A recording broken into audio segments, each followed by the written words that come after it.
sans réfléchir, de quoi as-tu peur? Eh bien, la peur, c'était le sujet de la retraite à Troussure. Et assez étonnamment, j'aurais eu des raisons objectives d'avoir une peur prioritaire puisque j'ai fait une prise de sang et j'attendais les résultats médicaux.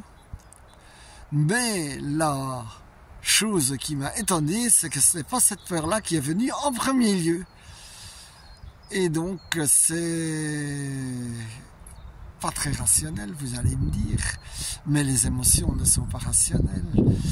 Et donc, examinons un peu ce que nous avons appris sur la peur. Est-ce que Jésus a eu peur? Eh bien, le seul endroit où on trouve qu'il y a de l'effroi, c'est à Gethsémanie. Parce que Jésus, il n'a pas eu peur des tempêtes, puisqu'il est calme.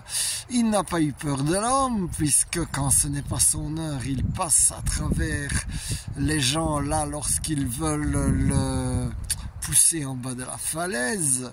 Il n'a pas eu peur de passer dans le temple avec son fouet pour chasser les marchands. La seule chose qu'il a peur, c'est de ne pas réussir sa mission et de ne pas obéir au Père. Ça, c'est une peur sainte. Les autres, les peurs de l'homme, de la femme, 36 peurs, celles-là, elles ne sont pas saintes. Et bien sûr, je ne parle pas de la peur qui nous amène à la prudence, comme par exemple le marin qui ne va pas prendre la mer lorsque la météo annonce de la tempête. Et donc, nous renonçons à ces peurs dans le nom de Jésus. Nous chassons dans le nom de Jésus les esprits de peur qui sont liés. Et ce que je trouvais intéressant, c'est par exemple d'où vient la peur. Eh bien, elle vient évidemment d'insécurité. Et cette insécurité, souvent nous l'avons appris enfant parce que nous n'avons pas été protégés comme nous l'aurions souhaité. Et